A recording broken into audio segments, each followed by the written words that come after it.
Hello friends, welcome to our channel Learning Path. So if you have not subscribed the channel, so please do subscribe and please don't forget to press the bell icon. Let's start the video. So hello guys, मैं Aramco डब्ल्यूपीआर series 4 लेकर के आ चुका हूँ और इसमें हम 6 question देखेंगे इस सीरीज़ में। इससे पहले कि अगर सीरीज़ आपने नहीं देखा है तो आप जाकर के प्लेलिस्ट में जाकर के देख सकते हैं। वहाँ पे आरामको डब्ल्यूपीआर सीरीज़ करके नाम दिया गया होगा टाइटल। आज का क्वेश्चन जो हम लोग कवर करने वाले हैं वो ये 6 क्वेश्चन है। पहला क्वेश्चन है what are the duties of the permit issuer. Permit issuer की क्या ड्यूटीज़ होती है, इससे पहले मैंने कवर किया था परमिट रिसीवर की क्या ड्यूटी होती है। दूसरा क्वेश्चन है what information is included in work permit, मतलब जो हमारा वर्क परमिट सिस्टम वो होता है, जो डॉक्यूमेंट होता है उसमें कौन कौन सा इन्फॉर्मेशन होता है। ये भी बहुत बहुत बार क्वेश्चन पूछ दिया जाता है इंटरव्यू में। और हमारा तीसरा क्वेश्चन है how long is a work permit valid, मतलब वर्क परमिट कितने देर तक जो है वैलिड रहता है। और चौथा क्वेश्चन है व्हाट इज परमिट रीवैलिडेशन, जो कि मैं कवर करूंगा, इसमें बताऊंगा कि रीवैलिडेशन मींस क्या होता है। पांचवा क्वेश्चन है when should a work permit be suspended, किस सिचुएशन में हम सस्पेंड कर सकते हैं।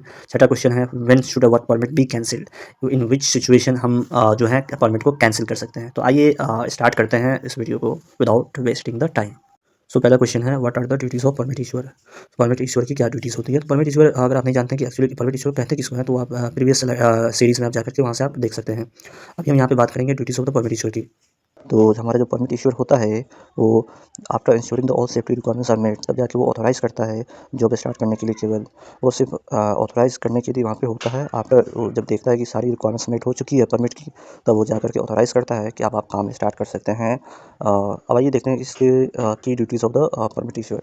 जो हमारा duties of the permit issuer होता है वो क्या क्या होता है, क्या क्या स्टेप होते हैं। वो परमिट इश्यूअर उसको कंप्लीट करने के बाद जो है ऑथोराइज़ करता है कि अब आप जो है काम को स्टार्ट कर सकते हैं।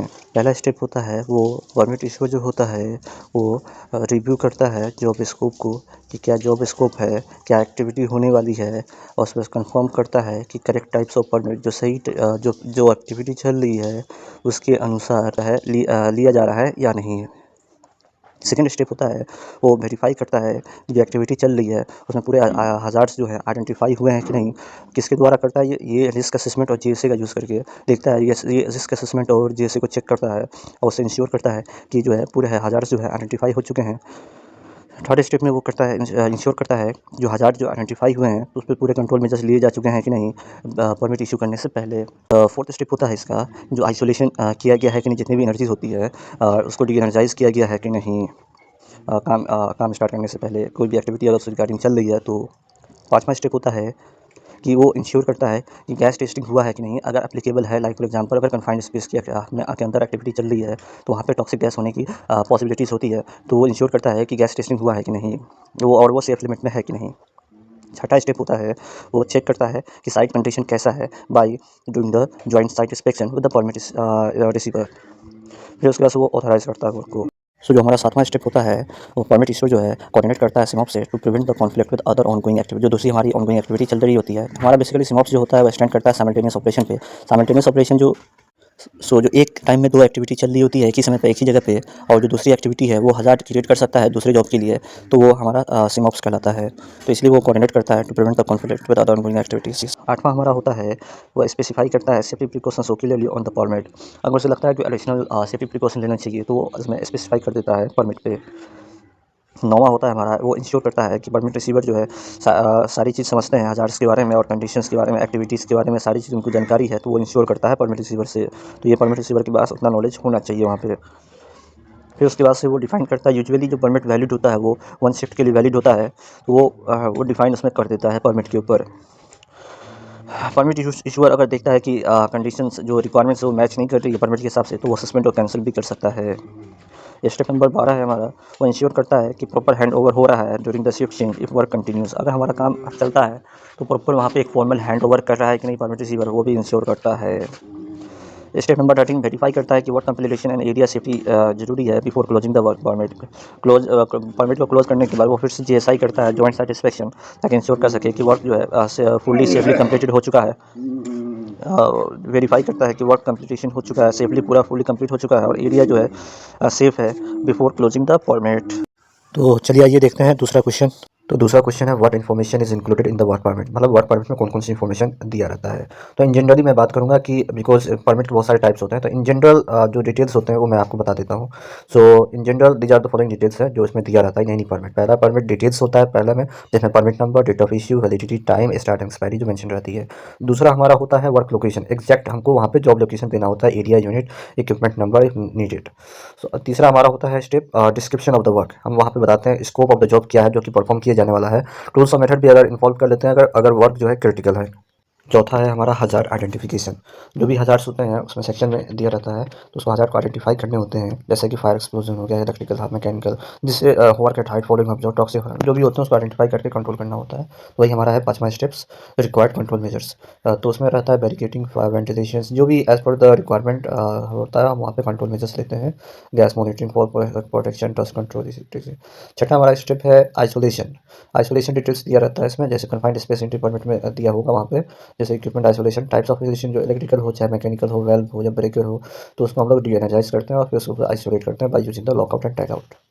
सातवां है हमारा गैस टेस्ट इन्फॉर्मेशन। ये एप्लीकेबल होता है हमारा कन्फाइंड स्पेस में, अगर हम जाते हैं काम करने तो वहाँ पे गैस टेस्ट हम लोग करते हैं before entry into the confined space. So वहाँ पे हम लोग चेक करते हैं oxygen level, LEL, toxic gases, time and frequency of the testing, ये सब रहता है वहाँ पे। नेम और signature of the gas tester, जो gas tester should be approve by the Aramco. आठवां स्टेप है हमारा इमरजेंसी प्रिकॉशंस। तो जब भी इमरजेंसी प्रिकॉशंस में हमारा रेस्क्यू प्लान वहाँ पे होना चाहिए, specially for the confined space, और फायर एक्सटिंग्विशर भी होनी चाहिए वहाँ पे, इमरजेंसी कॉन्टैक्ट नंबर वहाँ पे डिस्प्ले किया जाना चाहिए वहाँ पे, और अलार्म प्रोसीजर होना चाहिए इन केस ऑफ अगर कोई इमरजेंसी होता है तो।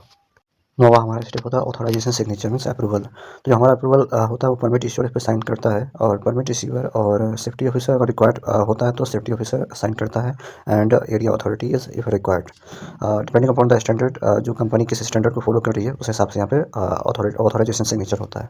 10वां है हमारा परमिट स्टेटस सेक्शन। इसमें हम जो दिया रहता है इन्फॉर्मेशन वो रिवैलिडेशन रिकॉर्ड, मीन्स अगर परमिट एक्टिविटी का परमिट का ड्यूरेशन खत्म हो गया, उसका अगर काम अभी भी है तो उसको रिवैलिडेशन रिक्वेस्ट करते हैं तो उसका रिकॉर्ड वहाँ पे रहता है। सस्पेंशन डिटेल्स, अगर परमिट काम के हिसाब से रिक्वायरमेंट अगर मैच नहीं कर रहा है तो उस केस में परमिट को सस्पेंड किया जाता है, तो वहाँ पे भी सस्पेंशन डिटेल्स दिया रहता है। Cancellation record, in case of अगर कोई अनसेफ काम चल रहा है तो वहाँ पे, या कोई नया हज़ार्ड प्रेजेंट हुआ है तो उस केस में जो है वहाँ पे हम लोग परमिट को कैंसिल कर देते हैं। लास्ट है क्लोजर कन्फर्मेशन, जब काम खत्म हो जाता है तो परमिट को क्लोज करने के लिए लास्ट स्टेप होता है कन्फर्मेशन, सिग्नेचर दिया जाता है from the permit issuer, permit receiver, तो हम जाके ज्वाइंट सेटिस्फेक्शन करते हैं, फिर उसके बाद से उसको क्लोज करते हैं बाय साइनिंग द परमिट। यहाँ पे मैंने एक हॉट वर्क का परमिट लिया सऊदी अरामको का, जस्ट फॉर आपको दिखाने के लिए कि ये सब सारे स्टेप्स इसमें दिए रहते हैं, तो मैंने जनरल इसमें डिटेल्स जो आपको अभी आपको बताया है मैंने।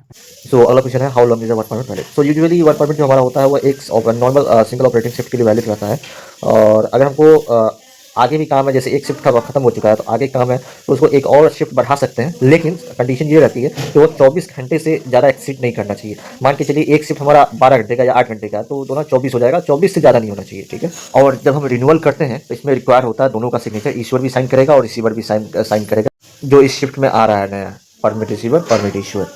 अगर इन केस दो कंसेक्यूटिव जो शिफ्ट होती है, ऑपरेटिंग शिफ्ट होती है, उससे ज़्यादा चाहिए हम लोग को परमिट, तो उस केस में भी इश्यू होता है, लेकिन वो जो है 30 दिन से ज़्यादा नहीं होना चाहिए, ठीक है। तो ये जो हमारा परमिट होता है वो इस कंट्री सिचुएशन में 30 दिन तक जो वैलिड होता है, वो वहाँ पे जो हज़ार्ड्स हैं हमारे होते हैं वो चेंज नहीं होने चाहिए। जो हज़ार्ड्स जो सिचुएशन है, वर्क इन्वायरमेंट है वो सेम होना चाहिए, एक्टिविटी सेम होना चाहिए, कोई एडिशनल वहाँ पे चेंजेस नहीं होना चाहिए। साइट कंडीशन चेंज होगा तो फिर नया परमिट इशू किया जाएगा। तो ये 3 कंडीशंस हैं। इन दैट केस अगर हम परमिट को कंटिन्यू कर सकते हैं 30 दिन तक, लेकिन इसमें जो अप्रूवल जो लगेगा वो it should be approve by the division head और above the issuing and receiving authority. ये जो परमिट है हमारा except for equipment opening line break permit को छोड़ करके ये तीनों परमिट में अप्लाई होता है, और इसके ये कंडीशंस हैं जो दिए गए हैं आपके सामने। सो व्हाट्स द परमिट रिवैलिडेशन, चौथा क्वेश्चन है। सो परमिट रिवैलिडेशन मीन्स होता है हमारा जो हम एग्जिस्टिंग परमिट होता है उसको हम एक्सटेंड करने के लिए जो प्रोसेस करते हैं बाय वेरीफाइंग, सब कुछ वेरीफाई करने के बाद जितने भी हज़ार्ड्स हैं वो सारे चेंज नहीं हुए होने चाहिए, और साइट कंट्रोल कंडीशन भी सेम होनी चाहिए, तो इन दैट केस हम जो है परमिट को रिवैलिडेट करते हैं। So if condition have change तो हम वहाँ पे नया परमिट रिक्वायर्ड होगा, तो हम उसको रिवैलिडेट नहीं करेंगे। आइए अगले क्वेश्चन की तरफ चलते हैं। सो हमारा 5वां क्वेश्चन है the work permit be suspended, हमारा परमिट जो है कब सस्पेंड किया जाना चाहिए। So permit is suspended when the condition becomes temporary unsafe, जब कंडीशन हमारा जो है अनसेफ हो जाता है टेम्पररी, तो इन दैट केस उस केस में सस्पेंड किया जाना चाहिए, और वर्क जो है मस्ट स्टॉप होगा अनटिल द एरिया, जब तक कि फिर से रीअसिस्ट करके सेफ ना डिक्लेयर कर दिया जाए तब तक जो है परमिट सस्पेंडेड रहेगा। When the permit when permit will be resume, जब एक बारी जब डिक्लेयर कर दिया गया कि ये सेफ है तो फिर परमिट जो है रिज्यूम हो जाएगा। सो अगला क्वेश्चन है last, when should a permit be cancel, permit कब कैंसिल किया जाना चाहिए। So a permit is cancel when the job is completed, जब हमारा वर्क जो का टास्क होता है वो कंप्लीट हो चुका हो, या स्कोप ऑफ द वर्क में कुछ चेंजेस आ गए होंगे, चेंजेस इन स्कोप, हजार्ड्स कुछ चेंज हो गए हों, या conditions of the work which makes the original permit invalid, या जो रिक्वायरमेंट होती है परमिट की तो जो ओरिजिनल परमिट जो जो होता है उससे मिसमैच कर जाता है तो वो इनवैलिड हो जाता है। तो ये था पूरा ऑल क्वेश्चंस सीरीज़ 4 का। नेक्स्ट सीरीज़ मैं बहुत जल्द लाऊंगा। So if you have not subscribe the channel please do subscribe and don't forget to press the bell icon. कुछ भी अगर आपका क्वेश्चन है तो आप कमेंट बॉक्स में क्वेश्चन कर सकते हैं, मैं उस पर ज़रूर वीडियो बनाऊंगा। एंड और कोई जानकारी चाहिए तो आप कमेंट में बॉक्स में कमेंट कीजिए, मैं आपको ज़रूर रिप्लाई करूँगा। Thank you for watching this video.